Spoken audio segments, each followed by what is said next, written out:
O'Callaghan of the Philosophy Department at the University of Notre Dame. I'm very pleased to introduce this session of invited papers. It's a mixed blessing, however. It's a blessing because I get to introduce two of my colleagues, two very established and well-known architects who teach in the architecture school here at the University of Notre Dame. It's a mixed blessing, however, because their CVs are so extensive with achievement that there's no hope of adequately summarizing what they have done. However, our first speaker is Thomas Gordon Smith, who received his Master of Architecture from the University of California at Berkeley in 1975, and then won the Rome Prize in Architecture from the American Academy in Rome in 1979. He's a professor at the University of Notre Dame and was the chairman of the School of Architecture, and perhaps most prominently and importantly began 15 years ago the revival of the study and focus on classical architecture here at Notre Dame, which I think it's fair to say has had quite an effect on the larger architectural world as well.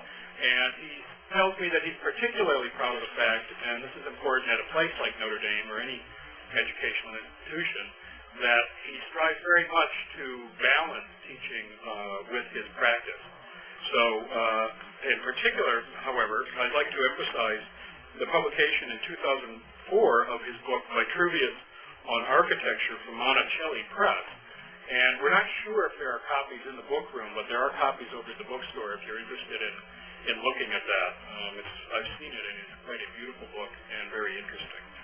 He will be speaking to us today on the strength, function, and beauty of Catholic architecture. Professor Smith.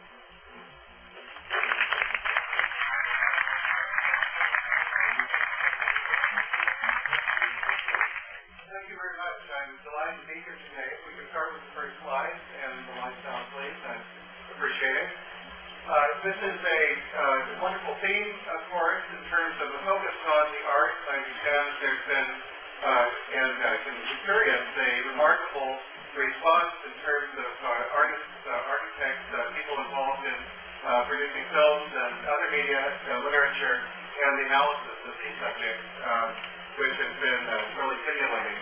And a subject, of course, which needs many conferences covering the issues of the arts and their potential for contribution to the church. If we can go back one slide somehow we've advanced here. But I would like to start with a very brief discussion or sort of preview of what has happened since the Second World War in terms of architecture and the Roman Catholic Church. On the left we see Pope Pius XII, the last pope to be transported on ceremonial occasions in the Sedia Gestatoria, this great piece of furniture and proclamation of authority and regality that has origins dating back to Hammurabi and essentially a 3,000-year history of a piece of furniture being used for ceremony and the proclamation of importance. This was abandoned after the pontificate of Pius, and so it's just a symbol of one of the many aspects of our paradigmatic tradition of the maintenance of symbolic role of furniture or aspects of architecture, building, painting, that has followed a crumbling, essentially, in terms of the faith of the power of imagery, the faith of the importance of continuity in our Western cultural achievement. I like to think of this picture not only as the baldachin itself, but also the fact that it at least bears a formal, if not the content relationship, to the image on this right side, the famous and very important architectural church of Le Corbusier, a prime mover of the 1920s, moved to modernism. His is the famous epitaph, house is a machine to live in. So that the whole effort on his part was to replace the traditions of paradigms or models in architecture with the image of a machine to be the house, for example. Here in the 1950s, the late 40s, when he built this church in southern France, the idea of that machine-like image had waned toward a personalized expressionism, and in this particular case, then, the Notre Dame de Ronchamp is pictured in every single history book on the history of architecture published in the last 30 years, as a prime example of modernist architecture, was replaced, of course, the traditional associations with French churches, whether they be classical or Romanesque. Next, please. So there's a sense of a similarity of shape there, but certainly no similarity in terms of intention or content. Here on the left is a picture of one of the inheritors of Corbusier's Ronchamp, the new cathedral at Los Angeles, a plan which is very definitely derived from the particular kind of amorphous plan of Corbusier, the attempt at expressionism, and in a sense, too, looking at the architect as the giver of a gift of his personality, in a sense, and his gift to the diocese, in this case, of the Church of Our Lady of the Angels. I want to say that the this photograph is taken from a brand new book, which to me proclaims the longevity of this particular building in particular, and the overall movement that it represents, in the sense that this is in a series of books designed for architects, as they say on the back cover, to be the shortest path from getting the job to understanding how to do it. So it's a series called Building Type Basics, in this case 4, sometimes it's museums, sometimes it's other things, but we have places of worship. In this particular book, which was actually written by the auxiliary architects in Los Angeles for this building, it includes 40 photographs and images of the building itself as guides for us, visual guides for how to solve the problem of the church. Nothing about the promotion of the architecture, according to the architects themselves. However, what this also does is places of worship. It certainly could have been a book called, of course this wouldn't have happened, Building Type Basics for Catholic Churches, because almost all of the issues, almost all of the illustrations are a post-Vatican II, actually are in the Catholic environment, are in worshiping Catholic environment, time of mentality, but focus on Catholic churches. However, there is the occasional Hindu temple discussion or synagogue or other types of places of worship. However, it's almost all focused on a particular view, which we know very well from the post-Vatican II.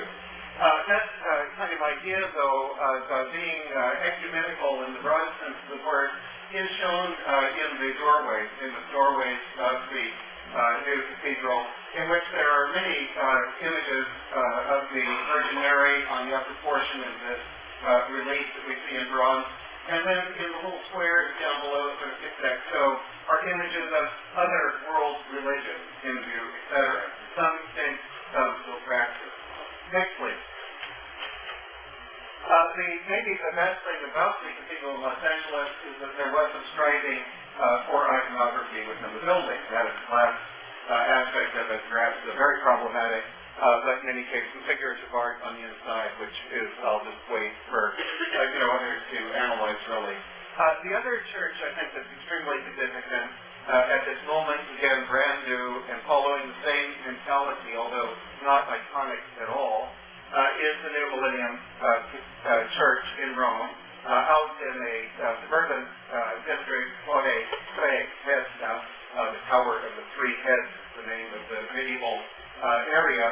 And this is by the American architect Richard Meyer.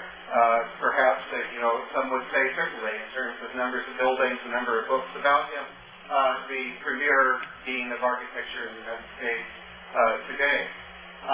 Meyer was very much sought after in this case. He was the winner of a competition of a number of modernist architects who were asked to design this building. And this isn't just a parish church. It's out in a really crummy area of Rome. But it is very significant because it's in this great tradition that we have of every 50 years building a church for the Jubilee. And in fact, this is a rather important Jubilee church being for the year 2000. It is a building that was in construction for a number of years, and it is now completing its terms of parish, as well as that huge mantle of the importance of the Jubilee. On the left, we see a magnificent photograph of this building, which is taken for publication, ground publication. And it's just a luminous photograph taken in a paradise-like moment in terms of we rarely experience on Earth here. And the building is pristine and unmarred. And I was told yesterday by Stephen Slater, the concrete was made with some sort of inherent Ajax material so that when the rain came, it would be self-cleansing. But we have, the magic of photography here, because I think this picture, to me, appears to be in paradise. And in that sense, seeing it this summer, which is my terrible photograph on the right, of a terrible building, it shows the reality. And what this convinced me of made me realize that this is an architecture which is not Catholic at all. Because it's not an architecture about reality, it's about idealism. And we see the idealistic version on the left, but we really see the reality. And in fact, despite the Ajax or whatever the compound is, there are black streaks at every intersection of the granite that we see on that kind of armadillo surface of the building. Next, please. That architecture is with us for a long time. There is no question about it. It is the dominant expression of Catholic architecture today. It is the expression which is being promoted with great zeal, and it is essentially ubiquitous. There are clones, I may use that word, of each of those buildings that one sees in construction. I was indeed recently and saw a brand new one that they're very proud of there. There is an alternative which has been developing over the last 30, maybe even 40 years as we stretch back, coming out of a grassroots interest in and sense of disquiet on the part of particular individuals in all aspects of the art who felt that all of this mentality that is not new in terms of two buildings, but is definitely a regeneration and dependent on iconoclastic ideas and anti-paradigmatic ideas that developed in the teens and the 20s in Europe and ultimately in the United States, particularly after the Second World War. But people have emerged, as happens, and maybe many of you are those people in all kinds of disciplines.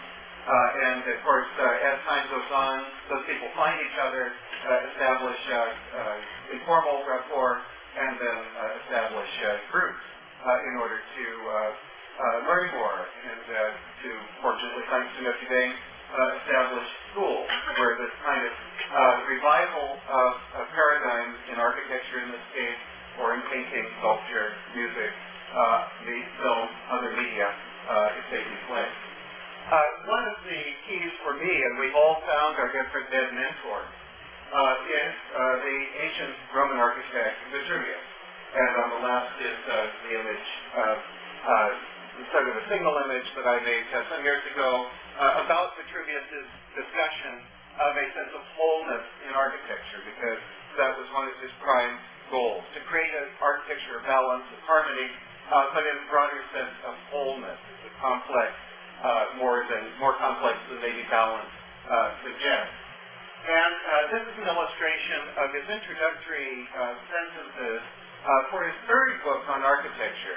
Vitruvius lived at the time of Christ. He was a Roman. He served Augustus in the civil wars and was rewarded for his fidelity once Augustus achieved power. And Vitruvius wrote his 10 books on architecture as a guide for Augustus by reviving what was to him antiquely the architecture of the ancients, and these being people who had been dead for 300 years. Greeks from Ionia, from what we now think of as Turkey, who had developed a magnificent architecture for temples and other building types, which was an Ionic architecture, the type with the spiral curvature in the capital. And they had brought that to a high point. It was their indigenous architecture that they made great art from. So Vitruvius is saying in this book, and presented it directly to Augustus, in building and changing your city of Rome from a city of brick to a city of marble, use this as a guide. Let's go back and revive that of the ancients. What actually happened was that younger people were there and following many of the same principles, and certainly creating this architecture of wholeness, of strength, function, and beauty, which are three criteria that are essential to Vitruvius' sense of wholeness. They developed Corinthian architecture, in fact. But still, this effort on Vitruvius' part must have played an important part at the time, and also, fortunately, survived in manuscript, and was copied in the medieval period, and became the root of the Palladio Renaissance, for example, and successively in every generation was revived to find new directions in architecture, to buck up in the face of oppression or threat, and create a new idea of architecture. In this case, then, Vitruvius starts talking about architecture and the symmetria, the sense of balance, and harmonious proportion, by laying out, actually taking from another mentor, a sculptor who had written a book in classical Greek times called Canon, or Proportion of Persons, and talks about proportion in a way that we can all identify with the human body, and a sense of idealism of the proportions of the body as a model for a canon. But he quickly goes to his real effort, which is to discuss the same complex and rather abstract ideas in terms of buildings. So the Ionic tetrastilo temple that we see here is a parallel, an analogy with that ideal proportion in the human body and the interrelationships, the complex interrelationship that the proportion of the body would have as well. We also have a tremendous amount of information thanks to this third book, because that's the one in which he's promoting Ionic architecture in all of its aspects, the proportions of it as well as the meaning of it, in terms of bringing a lot of the vocabulary that we still use for elements in the Ionic type of architecture. They only come surviving thanks to the transmission by Vitruvius in his book. So all of these elements are ones that have been extremely valuable to Christians, even shortly after the change of the Roman system to a Christian orientation, and particularly in the Renaissance, as I mentioned, and I think of the Renaissance as having lasted 800 years, so that it's not a cut-and-dry period of Raphael and that's it. If we might make just an allusion here or an analogy between this marvelous edicula on the right in a church that was really a Jubilee church. This is the magnificent, and you probably have all been there, the nave, detail of the nave of San Giovanni in Laterano, at Roma, Cathedral of Rome. Here was a early Christian church given the land by Constantine and built up in the 300s, 400s, about to fall apart in the mid-1600s, and the Pope at the time for a great 10 years, and this was the 10th, was a great fan of the architect Borromini, Francesco, and gave the commission for the restructuring, which was very complicated from a structural point of view in this building, and the reunification. It was extremely radical. But here we have another human, St. Philip, and St. of course, Martyr Saint, within the pedicula of architecture. And the appeal, the current sort of lessons that Borromini learned from Vitruvius, as well as recently dead architects like Michelangelo, in creating this building, is an aspect of that human urge for mimesis.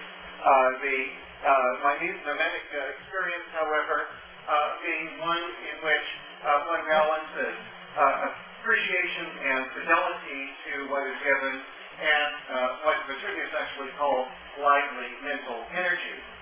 Because we never approach Vitruvius or any other model in architecture or any other discipline by simply copying it. This is what, of course, in the modern period, we're always accused of simply doing, just turning it out like a formula.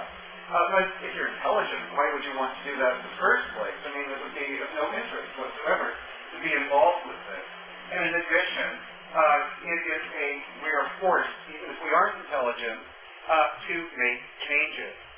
Because we may take the symmetria, the proportional form here of this column, and the other elements that it supports, and attempt to make that and duplicate it, but we're immediately going to run into certain problems, even as basic and banal but important as what materials do we have. Do we really have travertine in South Bend, Indiana? No, not really. But we do have a lot of Indiana limestone, or we do have a lot of bricks, and so forth. Just as an illustration, a simple way in which this is immediately transformed once it's taken out of the context of theory and a tool for learning and understanding to application, theory and practice, of course, in terms of what Borromini did there.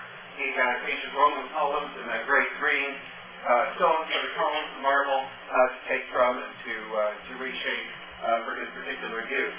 But he also built the bricks in the walls behind it in stucco to imitate marble. Next, please. I was very fortunate to be at the American Academy of Rome in 1979-80, and that was a turning point, I'll just say autobiographically for a moment here, because in the 70s and mid-70s, when I first got out of school and began to use columns, it was a very intense situation. I was fortunate. I had gone to Berkeley, place of liberality, and at Berkeley I was able to talk about this sort of thing and have some encouragement from people like Joseph Esherick and others, whereas in other institutions this would be totally repressed in a really Nazi type of way. But it was still hard because, for all kinds of reasons, you're really contradicting the status quo to be able to think of using a column. In fact, I did an early project before I went to the Academy, which was Ionic House. And Norman Evanson, a sympathetic person, but the person who chronicles Corbusier as a historian, said, "Who'd like you to do Ionic House?" And Portuguese would later call it prohibicionismo. So I said, "Well, Norman, I did. I allowed myself to do it."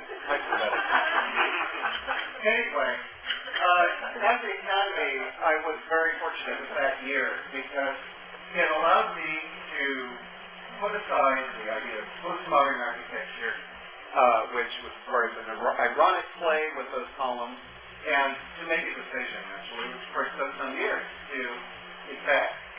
But see that one could make an allegiance to the realities of classicism, and to accept, in a sense, take off that defense shield and accept the authorities that came with it, and then begin to work with it, which ultimately, of course, is a totally liberating experience. Part of the route to doing that was the church we see here, which was a hypothetical project for a church actually done with a surrogate client, Father George Rutler, who was also in Rome at that time. And it was a site on the Via Giulia in Rome, a very irregular site, a wonderful site, and was really a way in which I was able to apply the fascination and study of Borromini and other Baroque architects to a project that had a semblance of reality, with a focus on the subject of, or the dedication of the church to St. John Vianney. Next, please. In more practical terms, in more recent years, I've been very blessed and fortunate to be able to work on churches for a number of congregations, not too many parish churches, but we'll look at some institutional or monastic groups essentially in a moment. But this is a parish church for a very interesting group of people in north of Atlanta, in the Chattanooga region, but it's in the hills near Chattanooga, in Tennessee. And this was a church that was kind of forced into existence, in a sense, in terms of the need for expansion. Because in that area, not too many Catholics up there traditionally, probably none for a long time. But this Dalton, Georgia, the place is the world's leader. 80% of the carpet in the world comes from Dalton. And because of that carpet industry, hordes of Mexicans have come and settled and become very important to the economy and the production of this material. So that, of course, this kind of white Anglo group, they would prefer to call them of either expanding the church, fortunately they did thanks to the great leadership of their parish priest, or bifurcate. Fortunately they made that expansion, and the issue was then to find a image, for example, on the facade of the church, which would be appealing to both of these cultural groups. For the Anglo group, and I'm sorry to emphasize this, but it's absolutely true, painfully true, they were a relatively conservative group, and there was a very low budget here. But talking about this as a Reformation, late 1500s Catholic church in Rome, Catholic Reformation, then that was something that was appealing, the substance of it. For the Mexicans, of course, no problem. Immediatamente, it was very, very positive, and they took it all with a sense of humor in terms of the generosity of the project. The interior, which we see on the right, very, very spare, but again, working within this budget, an attempt to create focus, of course, on the tabernacle, on the crucifix, and the altar, and a sense of orientation and the sense of the vault, and so forth, creating a large hall, but one which did not have basketball hoops in it. Next, please. I've been really blessed with two opportunities to work for new congregations. This being a seminary for the priestly fraternity of St. Peter, which has now been founded and approved for the last 14 years to train seminarians, in this case in the United States, in English, for the Tridentine rite. And we'll go on to another one, the monastic project, in a moment. These are very early sketches, really first concetti for the facility, which was located near Duncan, Nebraska, on a very beautiful rolling hillside and so forth. And in this case, they were looking at a monastic model, requested a building that would be very paradigmatic in terms of its association with Romanesque architecture. Next, please. The development of those first ideas, of course, these projects go on for years and years. This one is now 8 years old in terms of from the beginning to the current, and we're still going. A development of a cloister-like courtyard, although this is not an enclosed community by any means. But I must say the idea of enclosure within the seminary structure itself was very important. In the first phase, we created a U-shape here, including the refectory rooms, obviously, in these wings, and an aula magna, which has been serving as their chapel. In the summer, they were able to build the fourth arm of the cloister, which was very much needed because they had to reject or defer many applicants for the seminary. And when the students came back at the end of the summer and that wall was up, it was so exciting to them to have the completion of that square in the courtyard. Next, please. The image of the building as built so far is using quite a substantial construction and using bricks and concrete blocks as a method of creating as permanent a building we could, again, within quite a limited budget. On the right, you see the refectory and the pulpit from which readings are done during meals. Next, please. The issue of using materials at hand and using the craftsmanship and the quality of workmanship that's available is always a issue for an architect. Taking models from our tradition, synthesizing them, and then figuring out ways to build. So the use of brick, fortunately, is, in my experience, a prime material that we have. And the masons are not as good as they were in 1910, 1920, 1950. But they're still okay, especially in the Midwest. Next, please. The other project, which is quite similar except far more stringent in terms of the rules and regulations and the fascination of paradigm, is a foundation of the monastery of Notre-Dame de Saint-Gambo in central France. And here on the right, you see the construction as it exists now. That involves the crypt of the church, which you can clearly see with the apses oriented toward the west here from the helicopter view, and then the basement of what will be the residence building. Next, please.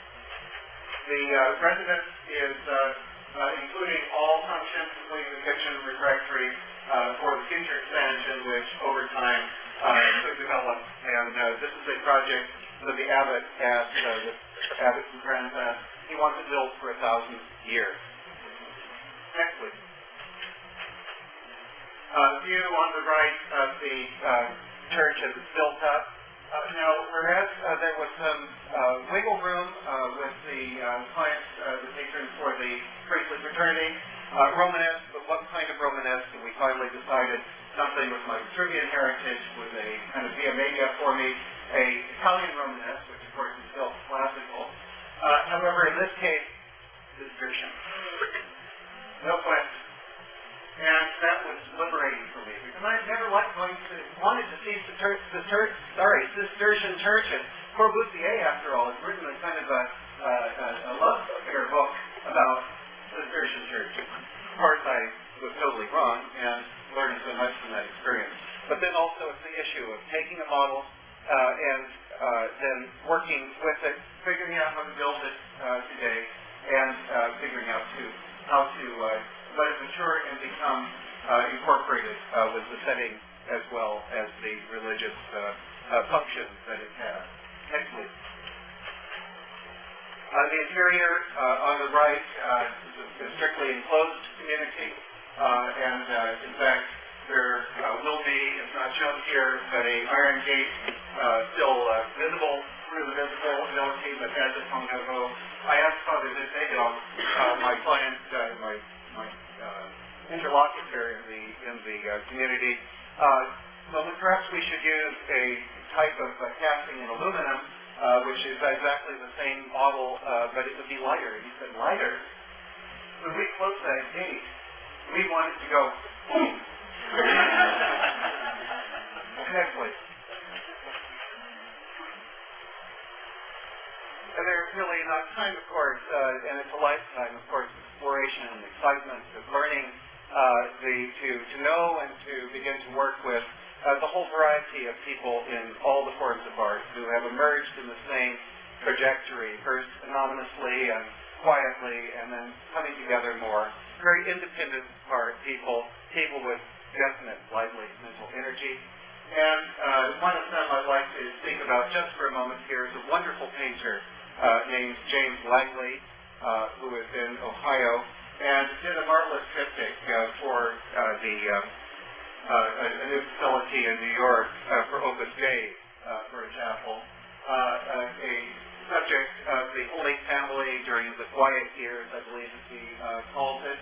And just a magnificent character and quality. I suggest you look for his work as well as that of other artists working today. And I will end with just a comment about great hope and great sort of sense of yearning for the future. I think despite the overwhelming presence of this modernism in architecture and the iconoclastic mentality and the anti-paradigmatic methods inherent in it, at Notre Dame and in other institutions, we have people coming up and out who are doing magnificent work. A student from last year, Rick Daysline, who was created, you can see a whole wall in one semester studying his approach and method of solving the problem of the Benedictine monastery in Oklahoma, the French Foundation. So there is great hope, and it's constantly inspiring. Thank you.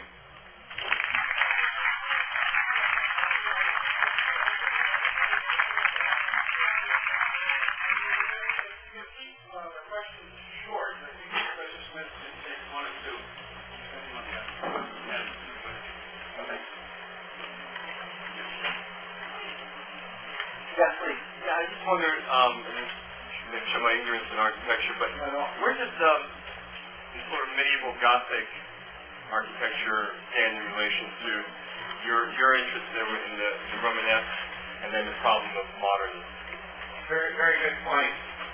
The question was, how does Gothic fit into all of this from my perspective? One of the most I think that there is an inherent, and this may be inherent in your comment, affiliation between the Romanesque and the classical, in the sense that the Romanesque was very much and very consciously a development which wanted to emulate the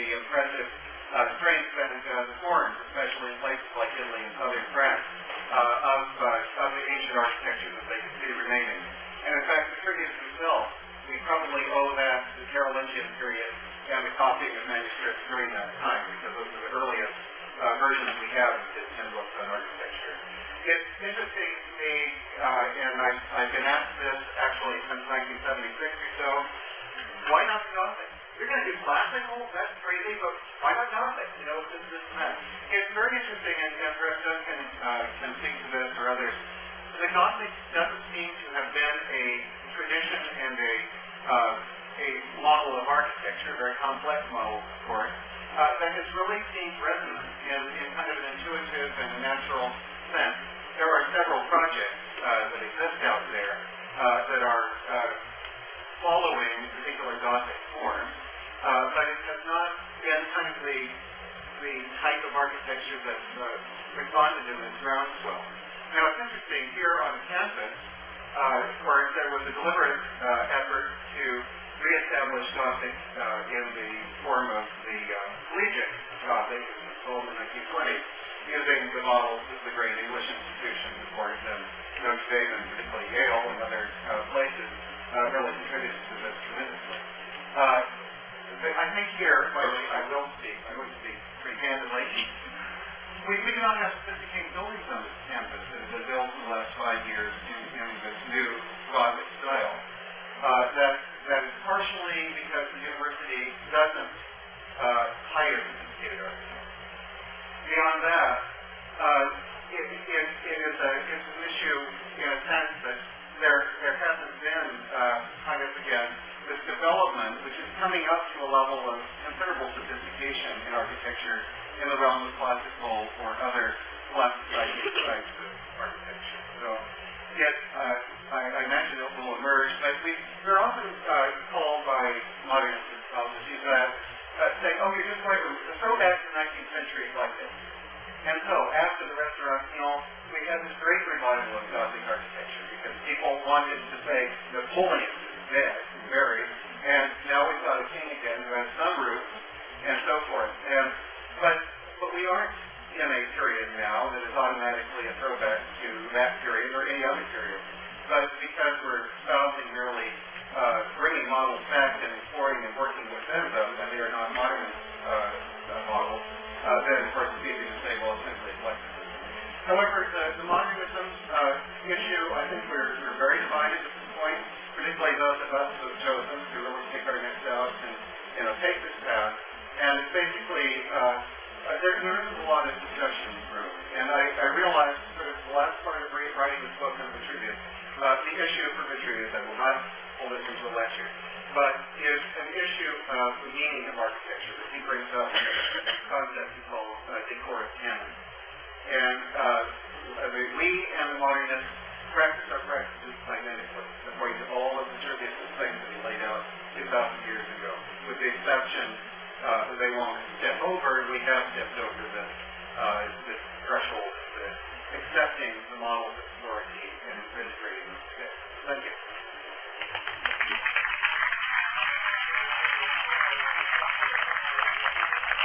Thank you, Professor Smith. Our next speaker, I'm pleased to say, is Duncan Stroik. Duncan received his master's in architecture from Yale. Recently, he was awarded the award from the American Institute of Architects for the Villa Indiana, which I'm also pleased to say I think he lives in. He's the editor of Sacred Architecture, and there are many copies, I believe, in the book room that are free, so feel free to take them.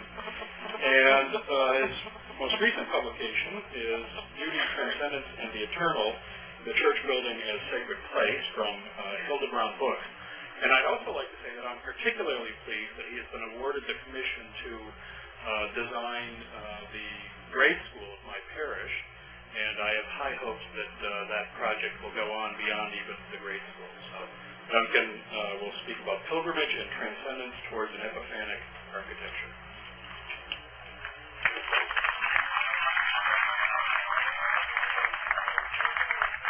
Thank you, John. It's nice for an architect to get introduced by a philosopher. That's quite a compliment. I was wondering, though, there are about eight seats up front. Would some of you all, especially those standing, would you like to come up front? It's hard to stand. I'm going to be showing a lot of pictures and talking too quickly, and, you know, there are a bunch of seats down here. You might as well fill them up. Yeah, thank you.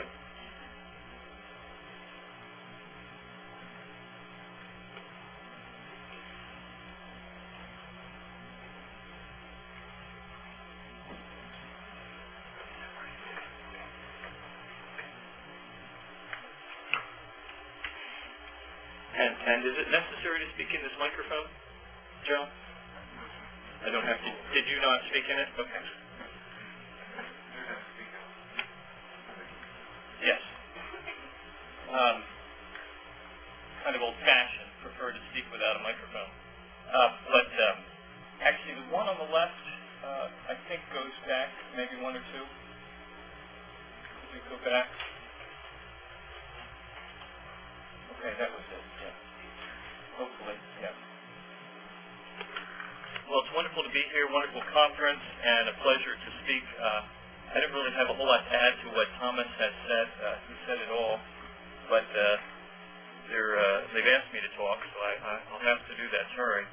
But there's some nice photos, starting here with San Ambrogio on the right, and also on the left in Milano. People do what they know. It's common practice for parishes embarking on a renovation or building project today to visit recent examples of nearby churches. Think about it. How unfortunate if this is all we're looking at. Now, while it might seem reasonable to study the churches of the past 30 years, we're likely to learn all the wrong lessons from them. It would be better, in my view, to ignore them as products of a singularly iconoclastic time period, and instead to look beyond them to the vast witness from tradition. We have almost 2,000 years of Christian art and at least 1,700 years of Christian architecture that we can learn from. Next. There's the outside of the Los Angeles Cathedral, one of its better facades. And on the left is the renovation, quite controversial. You remember it made it into all the major newspapers in the country of the Milwaukee Cathedral, and even got the Vatican Congregation for Divine Worship involved with the Milwaukee Cathedral. In their own words, the goal of modernist artists and architects was to make a break with the past. While it may have seemed compelling to some in the church in previous decades, I believe it's a difficult view to defend today, particularly in light of modernism's accomplishments. Next. And here we see a particularly interesting revival. I call it Neo-60s, which for many architects is very much in style and vogue today, but new town and campus, and then the chapel for Ave Maria College, which also has been quite controversial, interestingly, among the lay people and people sending their kids to the school. They don't really, that's not their idea of a chapel, but it's, of course, going to be the largest church in America. It's going to have the largest crucifix. It's going to have the most glass, and so on and so on. Next. Now, as you know, it is easier to break down the walls of Jerusalem than to rebuild them. For the architect, the clergy, and the laity, we've all learned bad habits over the past decades that must be unlearned. Some of us, such as the architects, have been educated in a philosophy which at its core is inimical to the restoration of beauty in the house of God. It is to be noted that while many of the exteriors of new churches begin to remind us of church buildings, with color and iconography or various traditional elements, the interiors of these churches seldom offer an image of the eternal to the degree of their forebears. In order to succeed today, it's important to change the culture of sacred architecture, but also to revise our expectations. Thus, it is a monumental though necessary undertaking to re-educate ourselves in the cause of the sacred. Next. In fact, we have seen in the past decades great strides made by conscientious bishops, inspired pastors, abbots, as we saw earlier, and informed laity to restore a sense of dignity and holiness to our houses of worship. There's generally a desire on the part of the faithful that our churches look like churches, whatever that means. And this is to be admired, but as already noted, it is difficult to return to where we left off. There are, to be sure, far too many issues to go into, which architects and their patrons will need to rediscover in order to produce new buildings of the highest standards. However, I would like to offer two essential principles which are missing from many of our recent churches, but can be found universally in buildings from other ages. Next. I'd like to talk about an architecture of pilgrimage and journey. The Catechism states that in its early state, the church needs places where the community can gather together. Our visible churches, holy places, are images of the holy city, the heavenly Jerusalem, toward which we are making our way on pilgrimage. On the one hand, we make pilgrimages to come closer to God. These pilgrimages are microcosms of our life in general, which is a journey towards God. And on the right, we have Pope Sixtus V's plan of Rome, in which he tried to connect all the major basilicas with straighter streets or larger streets, with obelisks, with piazzas. Why? For pilgrimage, and of course on foot, for pilgrims walking to see the 7 basilicas of Rome. On the left, we have another type of place of pilgrimage, which you find a lot of in Europe, which is a pilgrimage church dedicated to the Virgin. This is the Madonna di Monteverco outside of Vicenza. And you see this arcade on the right, 150 arches that protect the pilgrims in rain or in hot sun. And then the final place that we're trying to get to, 150 arches to allow the pilgrims to actually say the rosary as they're going up the hill. Quite wonderful. Next. And a similar type of this idea is the Sacromonte di Varese, the sacred mountain of Varese in Italy, northern Italy, inspired by St. Charles Borromeo and the Council of Trent, a series of 14 chapels actually, in this wonderful landscape. It's got everything. It's got beautiful landscape. It's got a little bit of an arduous climb. It has chapels in which the mysteries of the Rosary are expressed in 3 dimensions, in painting, sculpture, and so on, like a diorama almost. And then at the top, it has the final chapel to the coronation, and of course, being a good Catholic place at the top, there's wonderful restaurants and so on. Next. Now, our church buildings should reflect and ennoble our pilgrimage on this earth. They should, in conscious and unconscious ways, mark the journey for us. Birth to death, baptism to marriage, or holy orders, our joys, our tribulations, failures, and accomplishments, from sin to holiness, earth to heaven. Set up along the longitudinal axis, the church is both visually and experientially mapping out the church's journey towards the promised land. And I talked about that longitudinal axis here.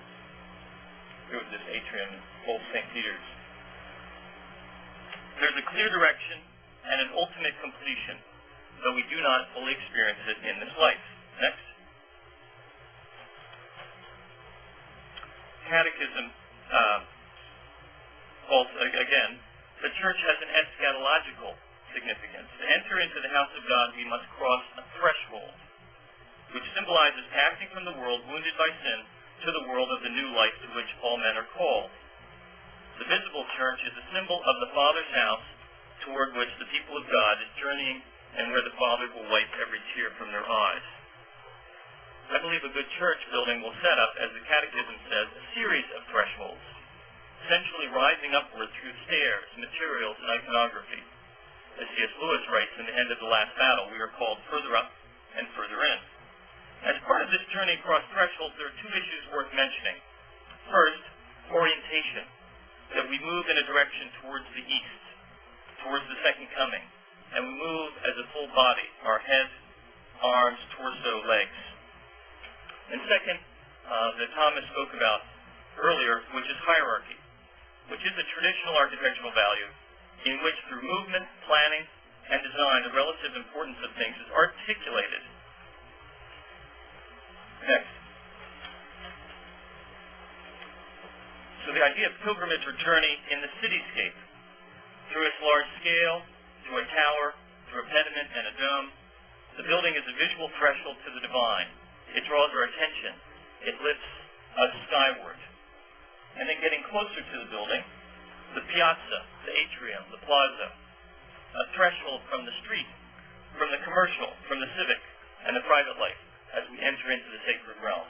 Next. The facade is a setting setting apart of the building so that the transition can be seen and given emphasis.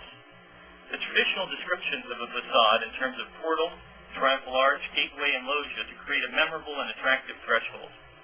And then when we go through that threshold or through that porch or that front door, we come into the narthex,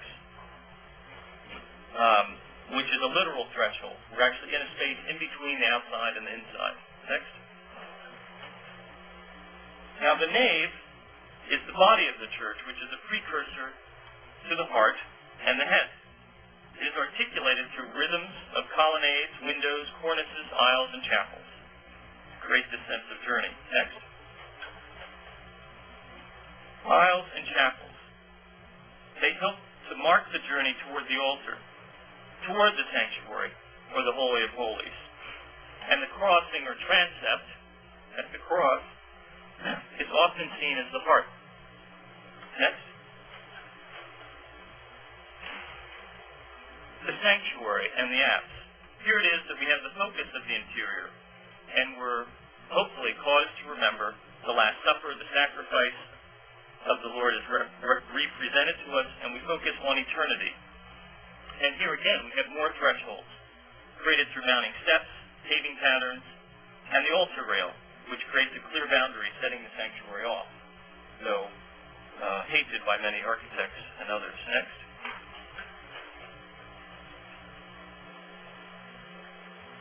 Just one on the left particularly out of focus, John? I don't know, it's hard for me to tell. Then the altar. Itself set apart and raised with the baldacchino, it enshrines a temple within a temple and helps to veil the mystery. And the tabernacle, which has been a particularly interest of the laity to give that prominence, to be part of that journey, to be part of that movement, that pilgrimage, which gets particular emphasis in this year. Pope John Paul II has declared this year the year of the Eucharist. Next.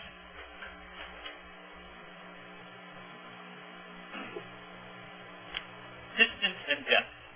How does one indicate in a limited space of only 100, 200, or 300 feet in length our journey and pilgrimage on this earth? There's clarity through movement. As one moves closer, the church reveals itself. As we traverse the nave toward the Holy of Holies, we prepare ourselves for coming in contact with the divine. It is said that distance makes the heart grow fond. And this is a good distance, because it reminds us of who we are, and it reminds us of who God is. Being grafted into the body of Christ, we receive Christ in the Eucharist, yet because of his perfection and omnipotence, God is still other. And by our free will, we continue to be distant from him. The use of distance can assist us in saying, how awesome is this place? Or like the publican who beat his breast and held his head low. Next. And here, of course, what better thing to talk about distance and journey but the Stations of the Cross. Distance is also connected with the idea of liturgical or devotional processions, which remind us of the processions and journeys in the life of Christ. Most especially the entry into Jerusalem and the road to Golgotha. Thus it is natural that in recent centuries our interior pilgrimage would be supported iconographically by the Stations of the Cross along our walls or arcades of our churches. Interestingly, they traditionally begin at the altar and move counterclockwise around the church, ending back at the altar. So, unlike many of our ideas of pilgrimage or journey, they don't go in a straight line. Kind of interesting. And someone who has written a lot about this is actually has been at this conference and is in the room today, David Marinick, who has a wonderful book that talks about iconography and the importance of that in architecture, among other things. Next. We can thus see the logic of a rectangular nave, which is longer than it is wide, with a central aisle which expresses the same ideal during and outside of the liturgy. Those things which can happen along our journey, especially the journey into the church. Baptism and the sacred sign of holy water to recall our baptism. Confession and reconciliation.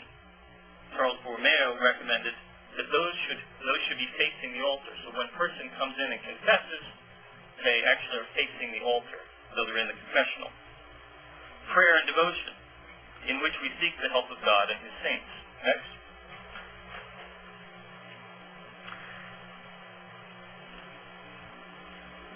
The central aisle and its length is crucial for the wedding ritual. Think about it. Really important.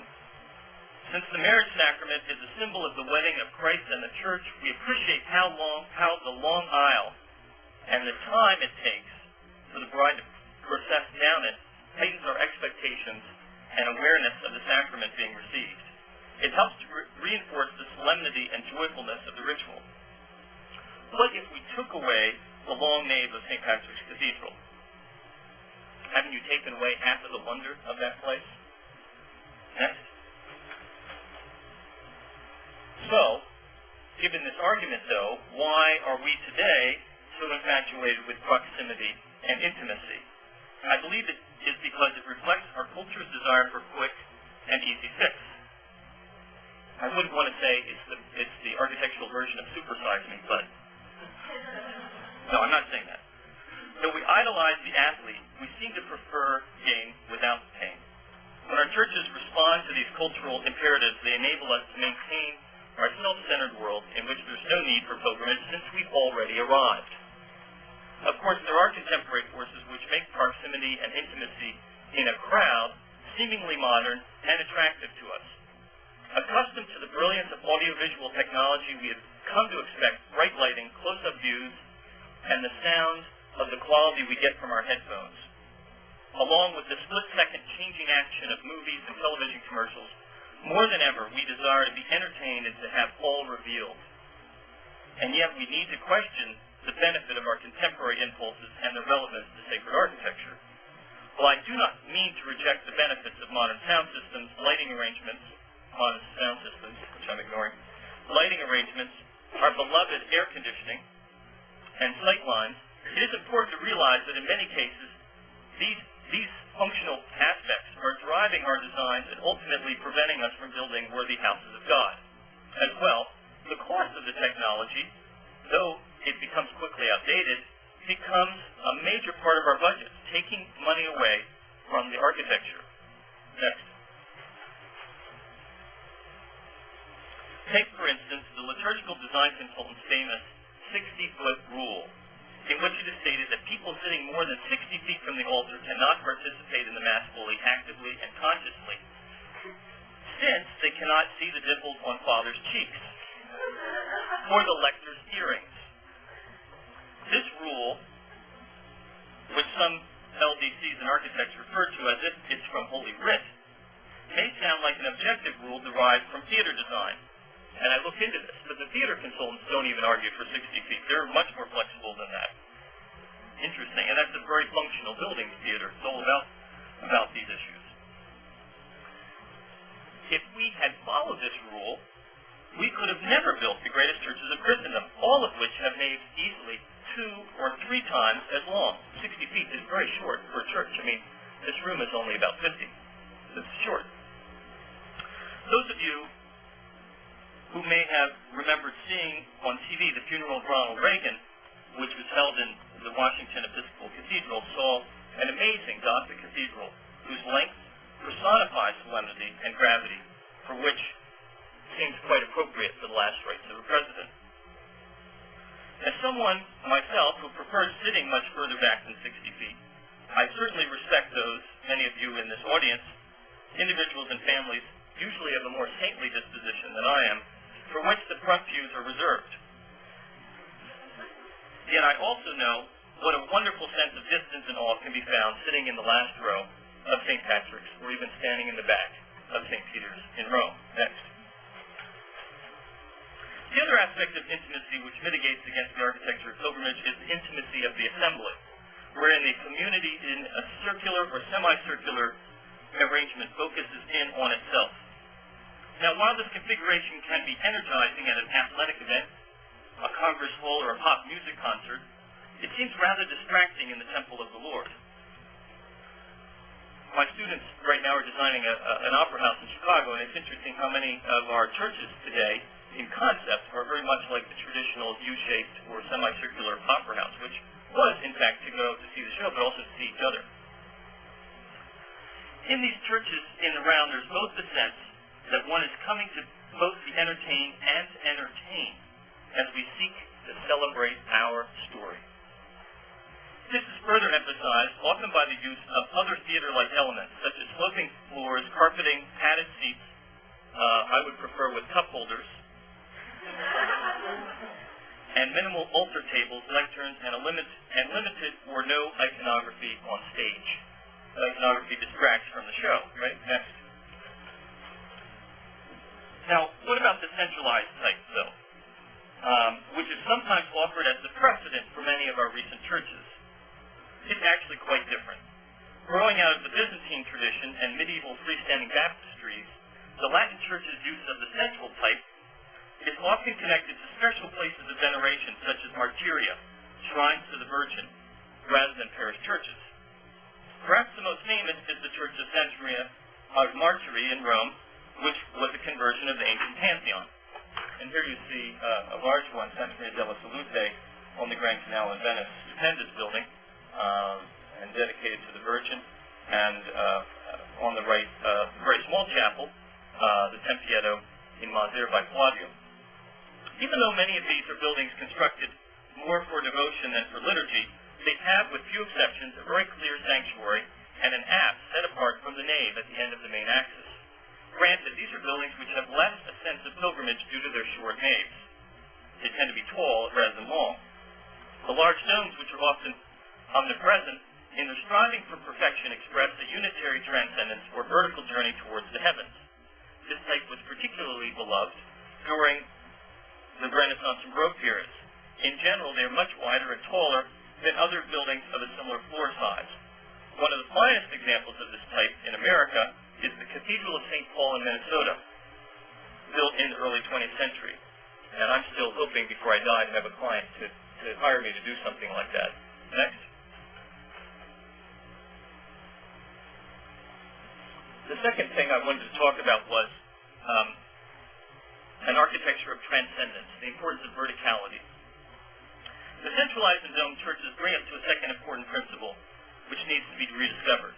For our churches to be temples of the eternal, they need to exhibit a transcendence which comes from vertical proportions. The Renaissance architect, Filarete, wrote, "The ancients made their temples low because they felt that man should humble himself before the gods. And then, the Christians made their churches tall so that when a man entered, he should raise his heart on high towards God and raise his mind and soul in contemplation of him." Next. And if you think of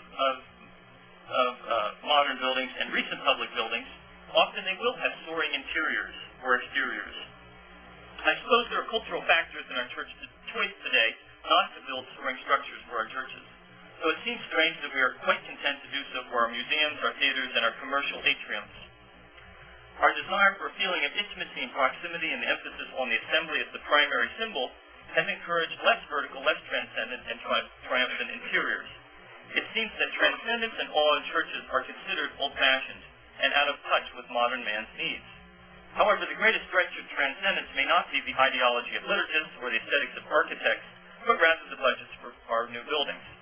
These budgets are often the reasoning behind making short buildings and large beam ceilings, which almost never have proportions approximating their width. Next. When you walk into a church for the first time, you immediately take in the whole interior. Even unconsciously, we compare the size and proportion of the nave width to the height of the walls to the shape of its ceiling. We sense the depth of the journey as well as the verticality, which are two axes or pointers which work together in a sacred building. Whether a church is physically small or big, it can be made to feel transcendent or imminent, vertical or squat by section. Historically, our churches have ranged from heights equal to and up to 4 times their width. Next. As the height of the nave decreases to less than its width, the more the church will feel of the earth and of the present. As the height of the nave increases, it expresses our striving toward God and His awesomeness. This is an excellent comparison, kind of extremes. And actually very nice building on the right, but it gives you a totally different sense.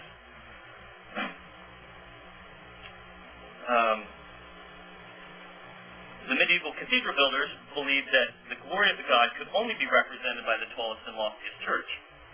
These buildings, which were often no wider than 40 feet in their central nave, reach heights of 120 feet, 3 times their width. Next. Some early Christian basilicas and Renaissance churches, though often as tall as the Gothic buildings, normally have wider naves, creating less vertical proportions. For instance, St. Peter's is 150 feet tall in the nave and 300 feet in the dome, but actually 85 feet wide. So this proportion is much lower than the tallest Gothic cathedral of Beauvais, which is 157 feet tall, but only 50 feet wide. And I think you can see this, kind of the Renaissance or classical proportion is tall, but not as vertical as the Gothic proportion. Now, I liked what Monsignor Clark, who's the rector of the Cathedral of St. Patrick in New York, said about the difference between the Gothic and the classical and the proportions. He says that while classical churches help you to pray, the Gothic churches pray for you. Next. Kind of a nice way to look at it. What about the ceiling? In modulating the space, even compensating for the lower proportions of the nave, this can be accomplished with open trusses, vaulting, or coffering, all of which can make this space feel taller. Ribs and vaulting visually point us towards the heavens. Next. But height and proportion are not everything. The design and delineation of the floors, the ceilings, and the walls are central in articulating the height into vertical bays and horizontal registers. These can make the building seem more or less vertical, taking your eyes up in various ways. And the division of the building of different side walls into two great churches, you can see these bays, what I'm talking about. The division of the building into bays, in parts as we move down towards the altar, move down towards the apse, is a way to break down the distance, but also to help to lead our eyes upwards. Next. And the syncopation or rhythm of the bass can be like music, slow or staccato, with emphases at corners, transepts, or sanctuaries. Next. One of the most important aspects of the bay is how it structures the light to come in. Whether stained glass or natural light, the tradition of lighting churches is that the light becomes different in a church. It, of course, should symbolize the heavenly light through which Christ enlightens our minds, cleanses our souls, and guides us on our path. The light and views are transformed. It being inappropriate in a church to look out on the street, the parking lot, or even the scenery. And in the U.S., when we think of church windows, we often think of stained glass, in which images of the saints and the life of Christ are painted within the church. Sunlight enlivens the images, and colors move across the interior. However, there is another tradition of translucent or transparent glass, which lets in the light from above, which becomes mysterious in the hands of the Baroque, through domes, reflected light, and hidden sources. Sense of mystery. Today, it is important to reaffirm the first approach, the stained glass, but also the second approach, as legitimate, because of these church budgets, which often do not allow for anything better than a caricature of traditional stained glass. My own feeling is I'd rather have no stained glass than bad stained glass, and that's what we're getting today in most cases, because we don't have the money. Now, to put this in practical terms, to manufacture the stained glass of the quality of the 19th century in America, or say the Basilica at Notre Dame here, you would have to spend at least $600 to $1,000 a square foot. So you have to think about a stained glass window is costing you anywhere from $25,000 to $75,000 a piece to get something that good. And it can be done, and it can be okay, but it's very costly. Add that up across the building, we could be spending $1 million on the windows. Next. And then, of course, it's very crucial, the iconography. On the walls, on the ceilings, on the right, we have the baptistry in Ravenna, and here we have San Vitale in Ravenna. In mosaic, wonderful to show images of the saints, to show the patron, to show the name of the titular Christ being baptized by John the Baptist, etc. That the iconography helps to express this transcendence, this verticality, this other world, this sense of this other world that we're being part of or peering into at least. Next. And of course that brings us to the traditional idea of the dome, which symbolizes the dome of heaven and the ultimate vertical object in a church, and gives us that transcendence and that idea of the dome of heaven, the heavens and heaven itself that we hope to go to. Next.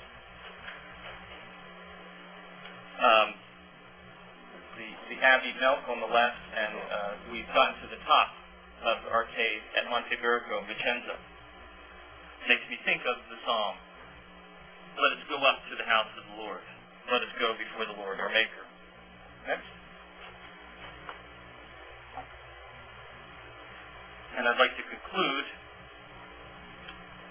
Since we are pilgrims in this world, we look forward to our home in heaven. Thus our churches on earth make visible the invisible, showing us eternity. In them we receive a foretaste of heaven. With their transcendence and orientation, they give us sustenance, peace, and hope.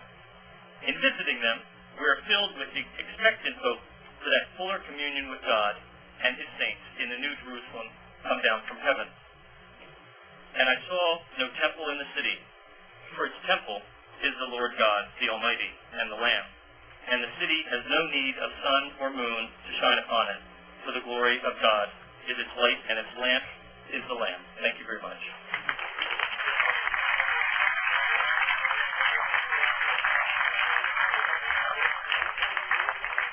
I think it's called a voice from above beckons us hence to the feast. Duncan, do you want to take some questions? As long as they're controversial. Yes, thank you.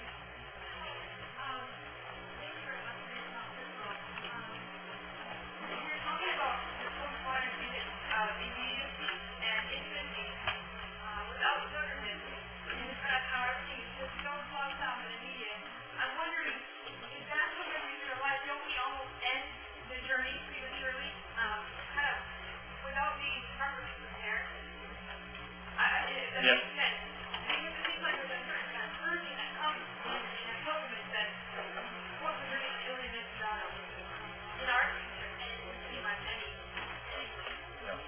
We want the clip notes. We don't want to read the book. We just want to know what's on the test and have the answers and then go on. No, I mean you said it very well. Thank you.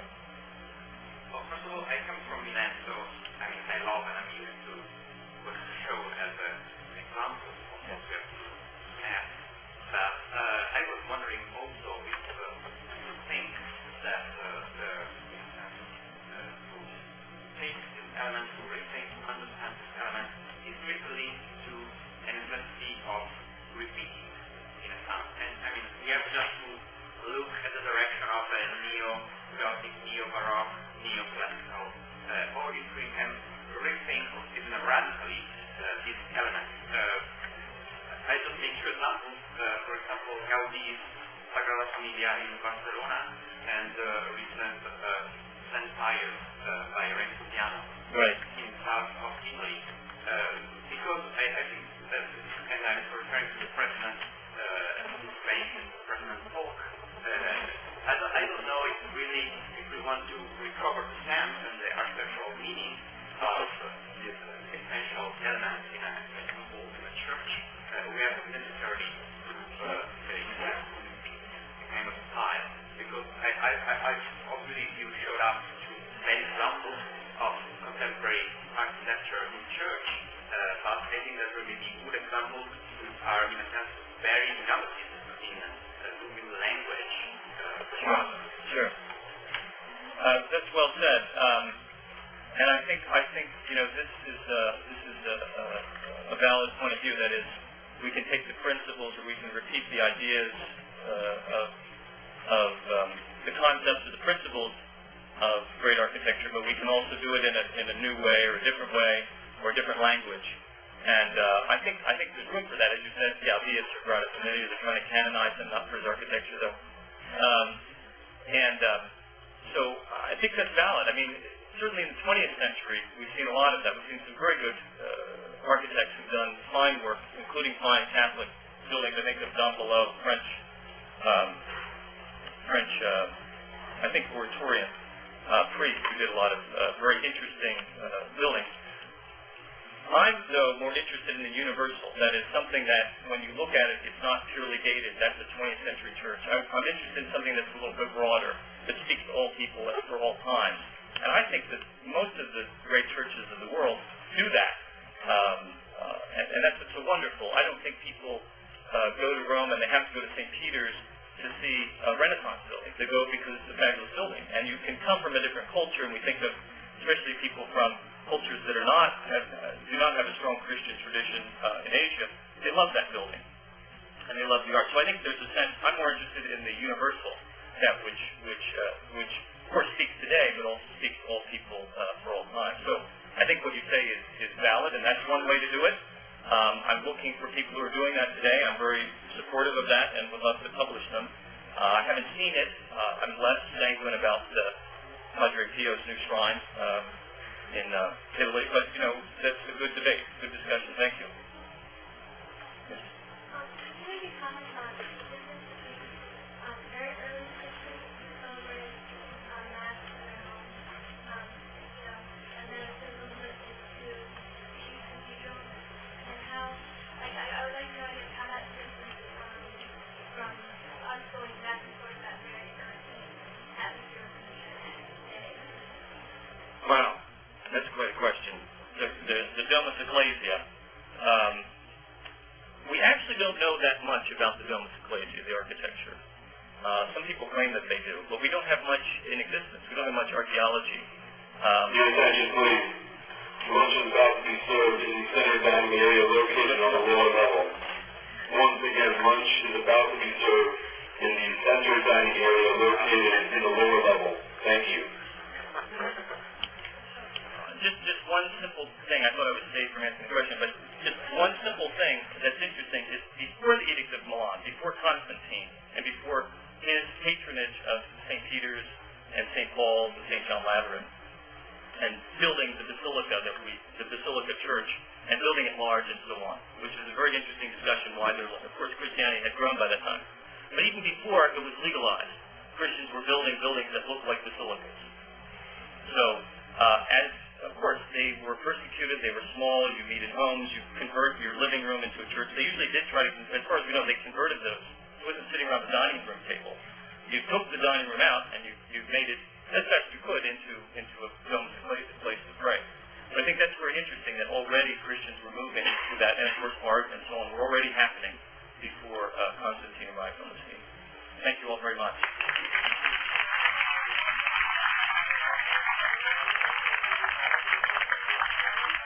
Take one of these in the book room. Duncan mentioned that he thought it interesting a philosopher introducing an architect. Plato says in the Republic that wisdom is the knowledge of the highest causes of things that allows one to put order into one's life and into the world around one. So I think it was more one kind of philosopher introducing two other kinds of philosophers. So I'd like to thank them for these marvelous presentations.